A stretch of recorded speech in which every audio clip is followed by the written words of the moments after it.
ٹھیک ہے, سبھی دوستوں تک شیئر کر دیجیے تاکہ کوئی بھی بچہ اس سے بڑی ذمہ نہ رہے. ٹھیک ہے, پوری طریقے سے وہ پڑھ کر کے آگے بڑھے. آئیے ہم لوگ آگے دیکھتے ہیں. عرفان صدیقی بنیادی طور پر غزل کے شاعر ہیں. ان کے غزلوں کے مطالعے سے اندازہ ہوتا ہے کہ انہوں نے پرانے اور نئے شاعروں کے بھی اثرات قبول کیے, اور ان اثرات نے ان کی غزلوں کو ایک نیا رنگ اور نیا آہنگ عطا کر دیا, اور یہی وہ چیز ہے جس سے وہ اپنے معاشرین میں منفرد غزل گو تسلیم کیے جاتے ہیں. یعنی کہنے کا مطلب کہ جو عرفان صدیقی بنیادی طور پر غزل کے شاعر ہیں. کس کے شاعر ہیں؟ غزل کے شاعر, غزل لکھنے والے ہیں. ٹھیک ہے, ان کے غزلوں کا مطالعہ کرنے سے, پڑھنے سے یہ معلوم چلتا ہے کہ پرانے اور نئے شاعروں کے بھی جو اثر ہے اس کو قبول کرتے تھے اور ایک نیا رنگ اور نیا آہنگ عطا کرتے تھے. یعنی نیا انداز میں یہ غزل لکھتے تھے, اور یہی چیز تھی کہ جو معاشرین ہیں, ٹھیک ہے, یعنی جو سماج کے جو افراد ہیں, لوگ ہیں, وہ ان کے غزل کو پسند بھی کرتے تھے اور غزل کو تسلیم بھی کرتے تھے. ٹھیک ہے, چلیے آگے چلتے ہیں. ہم لوگ ٹائم پاس نہ کرتے ہوئے ان کے غزل کو دیکھتے ہیں. پہلا نمبر غزل ہے, 2 غزل لکھے. پہلا نمبر غزل کو سمجھیے گا اور اس کے بعد دھیان سے آپ لوگ پوری اچھے طریقے سے اپنے مائنڈ میں رکھیے گا. ٹھیک ہے, دیکھیے دھیان سمجھیے. کہہ رہے ہیں, دستے عصائے معجزہ گر بھی اسی کا ہے, گہرے سمندروں میں سفر بھی اسی کا ہے. جو شاعر ہے یہ کہتے ہیں کہ جو معجزہ دکھانے والا جو عصا ہے, جس ہاتھ میں ہے وہی ہاتھ اصل اختیار رکھتا ہے. یعنی معجزات انجام دینے والی طاقت انسان کی نہیں بلکہ اللہ تعالیٰ کی ہے. اس میں اللہ تعالیٰ کی بڑائی بیان کر رہے ہیں. ٹھیک ہے, عصا جو ہے یہاں حضرت موسیٰ کے معجزے کی طرف اشارہ ہے. حضرت موسیٰ علیہ السلام جو ہیں, جسے دریا شق ہوا, ٹھیک ہے, دریا کو پوری طریقے سے, دریا کو ایک کہا جاتا ہے نا کہ اس میں حضرت موسیٰ علیہ السلام جو ہیں دریا پہ ایک چھڑی مارتے ہیں تو دریا ان کو راستہ دے دیتا ہے. ٹھیک ہے, دوسرے مصرے میں کہتے ہیں کہ جو گہرے سمندر میں سفر بھی اسی کا ہے. یعنی سمندر جو ہے جیسے خوفناک اور خطرناک راستوں میں بھی گزرنے اور محفوظ رہنے کی قدرت اسی ذات کے پاس ہے, یعنی اللہ تعالیٰ کے پاس ہی ہے. ٹھیک ہے, یعنی اس شعر میں جو شاعر ہے یہ کہتا ہے, اس عقیدت کو ظاہر کرتا ہے کہ قدرت کے تمام کرشمے, معجزات اور نجات کے راستے اللہ کے اختیار میں ہیں. انسان محض اس کی قدرت کا مظہر ہے. اصل قوت اور فیصلہ کرنے والی ذات صرف اللہ کی ہے, اسی کی ہے. ٹھیک ہے, تیرا یقین سچ ہے میری چشم اعتبار, سب کچھ فصیل شب کے ادھر بھی اسی کا ہے. یعنی اس شعر میں جو شاعر ہیں وہ مطلب پوری طریقے سے اللہ تعالیٰ مطلب ہم سے کہتا ہے کہ تمہارا یقین بالکل سچا ہے اور میری آنکھیں بھی اسی یقین پر اعتماد رکھتی ہے. یعنی شاعر جو ہے دل و دماغ دونوں سے اس سچائی کو تسلیم کرتا ہے اور اس پر کامل بھروسہ رکھتا ہے. جبکہ دوسرے مصرے میں جو فصیل شب ہے, یعنی رات کی جو دیوار ہے, اس کا ذکر کرتا ہے اور کہتا ہے کہ جو تاریکی, خوف اور نامعلوم حالات کی علامت ہے, اسی کو شاعر کہتا ہے کہ اس تاریکی کے اس پار بھی جو کچھ ہے, اس پار بھی جو ہے وہ سب کچھ اسی کا ہے. یعنی اس روشنی میں, اس اندھیرے میں بھی سب کچھ اسی کا ہے. یہ روشنی دینے والا بھی اللہ ہے اور روشنی چھن کر کے اس میں اندھیرا لانے والا بھی کون ہے؟ تو خدا ہے. سب کچھ خدا کے اوپر ہے. ٹھیک ہے, اس کا مطلب یہ ہے کہ روشنی ہو یا اندھیرا, معلوم ہو یا نہ معلوم, ہر شے اسی کے اختیار میں, یعنی اللہ تعالیٰ کے اختیار میں ہے. انسان کو گھبرانے کے بجائے یقین اور اعتماد کے ساتھ آگے بڑھنا چاہیے, کیونکہ تاریکی کے پیچھے بھی وہی سچائی کار فرما ہے. ٹھیک ہے, چلیے آگے بڑھتے ہیں ہم لوگ.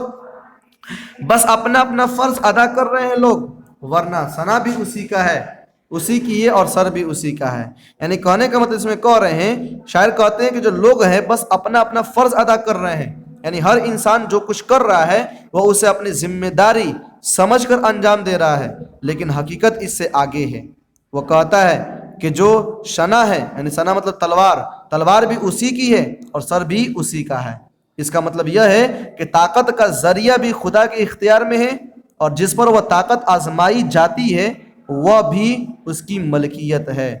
یوں انسان نہ قاتل ہے نہ مقتول. ٹھیک ہے, ایسا کہہ لیا جائے تو نہ قاتل ہے نہ مقتول, بلکہ سب خدا کے حکم اور اس کے مشیت کے تحت عمل کر رہے ہیں. انسان محض وسیلہ ہے, اصل فیصلہ اور اختیار اللہ تعالیٰ کا ہے.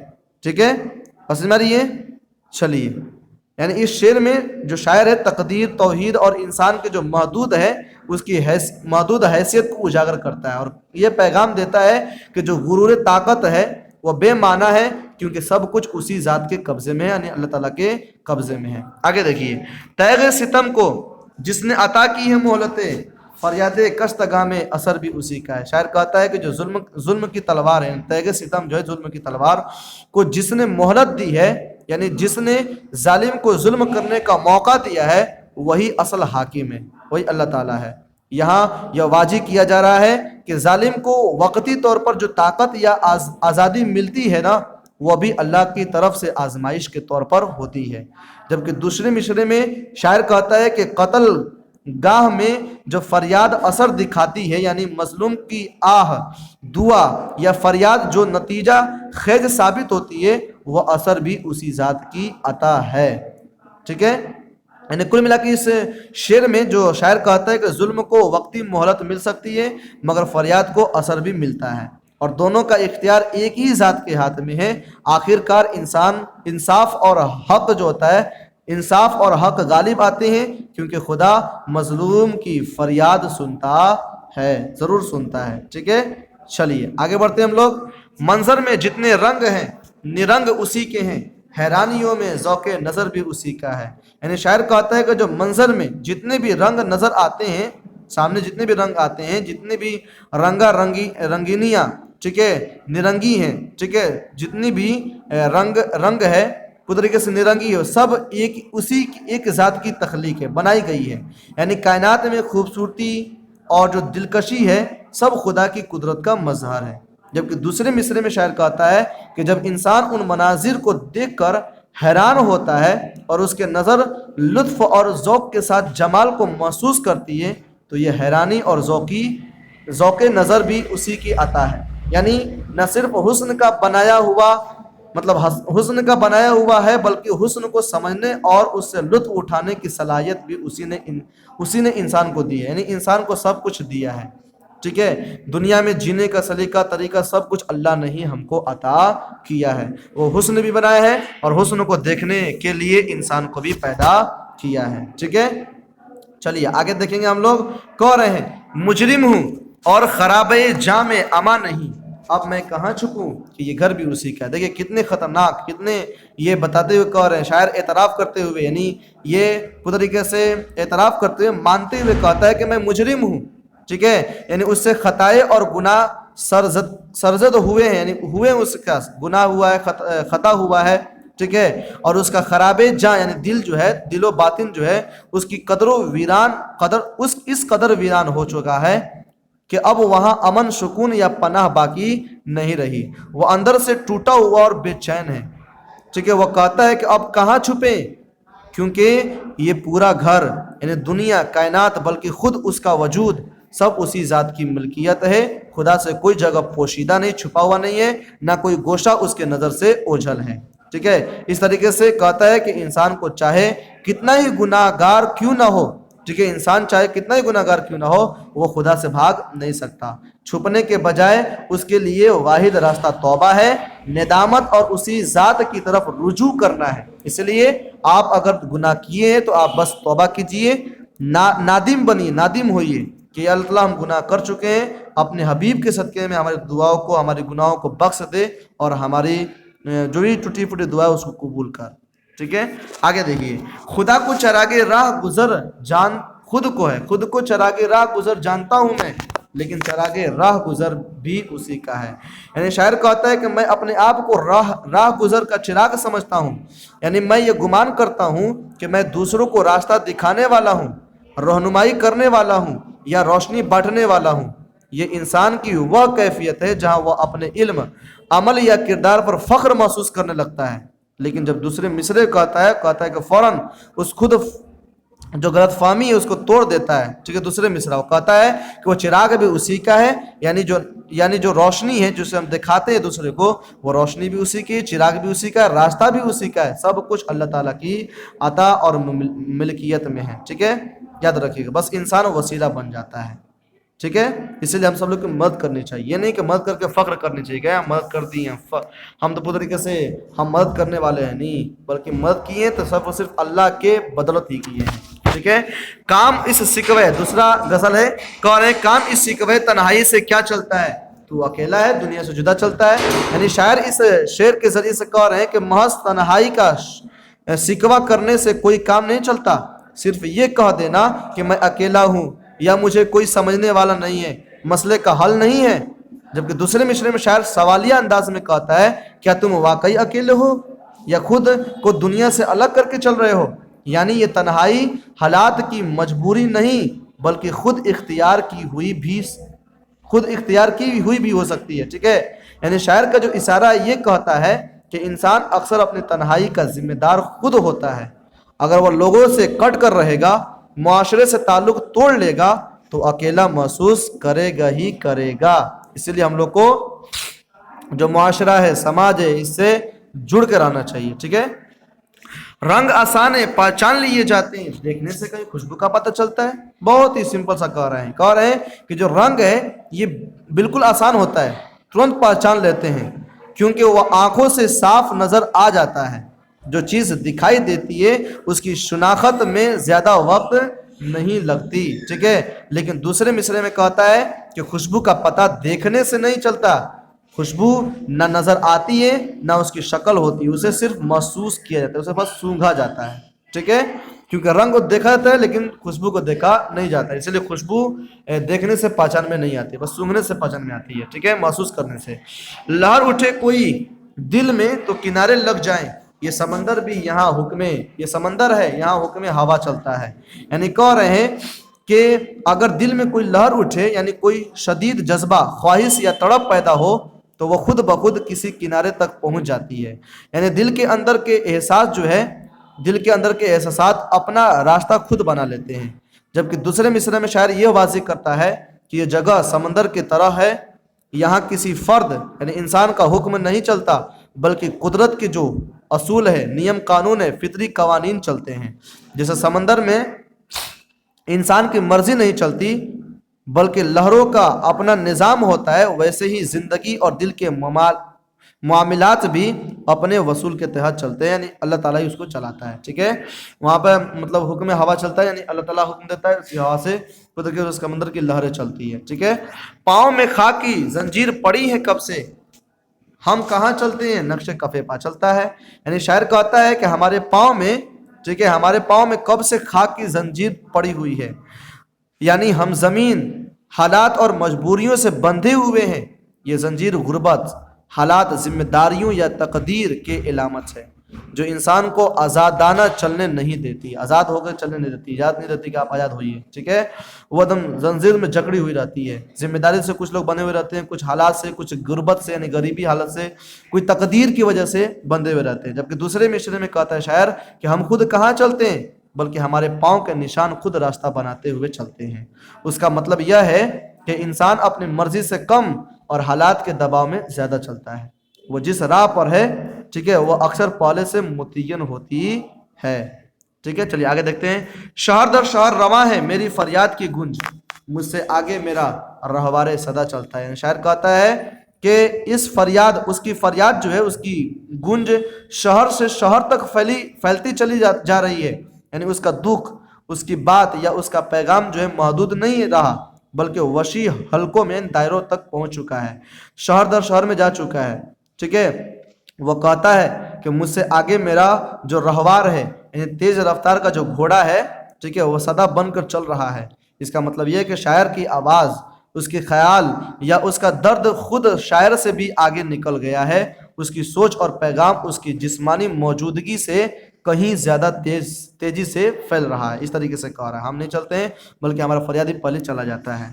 اس خرابے میں بھی ہو جائیں گی دنیا آباد، ایک معمورہ پشے سیلے بلا چلتا ہے. لاسٹ یہ شعر اس میں کہتا ہے کہ یہاں اس ویران اور خراب حال جگہ بھی ہے. ٹھیک ہے. جو یہاں ہے، یہاں اس ویران اور خراب حال جگہ میں بھی دن ایک نہ ایک دن آباد ہو جائیں گے. ٹھیک ہے. ختم ہو جائیں گے. یعنی حالات چاہے کتنے بھی خراب کیوں نہ ہو، وقت کے ساتھ سب کچھ بہتر ہو جائے گا. اور زندگی دوبارہ جمی ہوئی یعنی معمور صورت اختیار کر لے گی، ٹھیک ہے. جبکہ دوسرے مصرے میں کہتا ہے کہ یہ سب کچھ پس پردہ کسی طاقت یا تقدیر کی چلنے سے ممکن ہوگا، یعنی جو بھی حالات کو بہتر بناتا ہے وہ کسی نہ کسی بڑی اور حکمت والی قوت کے اثر سے ہی ہوتا ہے. یعنی کل ملا کے 100 بات کی ایک بات کہتا ہے کہ ویرانی اور مشکلات ہمیشہ مستقل نہیں رہتی، قائم نہیں رہتی. وقت اور تدبیر کی ساتھ ساتھ سب کچھ آباد اور بہتر ہو سکتا ہے، اور امید کو کبھی نہیں چھوڑنا چاہیے، امید ہمیشہ بناتے رہنا چاہیے، ٹھیک ہے. آپ کی زندگی میں پریشانیاں ختم ہو جائے گی اور نیکیاں آ جائے گی، ایسا امید رکھنا ہے، ٹھیک ہے. اور امید کر کے اپنے آپ کو آگے بڑھانا ہے اور پوری طریقے سے اپنے کو کامیاب بنانا ہے، ٹھیک ہے. چلیے اس کا سوال جواب خود دیکھ سکتے ہیں. سوال جواب ہے پہلا کہ عرفان صدیقی کب پیدا ہوئے، تو وہ کب پیدا ہوئے تھے، کب اور کہاں، تو 1939 بھی بتائیے پیدا ہوئے تھے، ٹھیک ہے. عرفان صدیقی کا تعلق کس خاندان سے ہے، تو وہ شیخ صدیق خاندان سے ہے نا. عرفان صدیقی نے میٹرک امتحان کب پاس کیا تھا، ہاں بتائیے جلدی بتائیے. 1953 نا، ہاں یہاں پہ دیکھ سکتے ہیں 1953 میں کیا تھا کہ 1955 میں، جلدی بتائیے گا. 1953 میں نا، ہاں 1953 میں کیا تھا، 1955 میں انٹرمیڈیٹ کیا تھا، ہے نا. چلیے آگے چلتے ہیں. 1953 عیسوی میں انہوں نے انٹرمیڈیٹ کر لیا تھا. آگے دیکھیے گا مولوی اکرام احمد سعد صدیقی اپنے عہد کے سر سید سمجھے جاتے تھے. عرفان صدیقی کون تھے، تو وہ دادا تھے، ٹھیک ہے. عرفان صدیقی نے ماس کمیونیکیشن میں ڈپلوما کہاں سے حاصل کیا تھا، تو وہ دلی سے کیا تھا، ہے نا، دلی سے کیا تھا. یہاں پہ دیکھ سکتے ہیں، یہاں پر دلی سے یہاں پہ لکھا ہوا ہے، ٹھیک ہے. دلی سے یہاں پہ انہوں نے ماس کمیونیکیشن کا پوری طریقے سے ڈپلوما حاصل کیا تھا، ٹھیک ہے.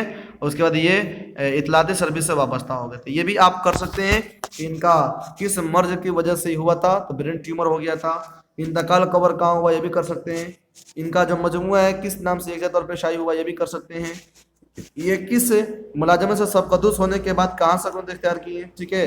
جو ملازمت ہوا تھا نا اسے سبقدوس ہو گئے تھے، ریٹائر ہو گئے تھے، تک کہاں چلے گئے تھے. اس وقت کالی داس کا جو ڈرامہ ہے سنسکرت ڈرامہ مالویکا اگنی مترم، اس کا ترجمہ کس نام سے کیا، یہ سب آپ کر سکتے ہیں. بہت آسان سوال ہے. تو یہ ویڈیو آپ کو کیسا لگا آپ ضرور بتائیں کامنٹ باکس میں، ٹھیک ہے. تو امید کرتے ہیں کہ یہ ویڈیو آپ کو اچھا لگا ہوگا. اس لیے اپنے سبھی دوستوں میں شیئر کریے گا، اور ویڈیو کو لائک نہیں کیا تو لائک کر کے چینل کو سبسکرائب کر دیجیے گا. آج ہم لوگ یہیں تک رہتے ہیں، پھر ہم لوگ آگے ملیں گے اگلے چیپٹر کی اور دوہا پڑھتے ہوئے. دوہا کو ہم لوگ پڑھیں گے، تو پھر ہم لوگ ملیں گے اگلے کلاس میں. تب تک اپنا خیال رکھیں. اللہ حافظ، خدا حافظ.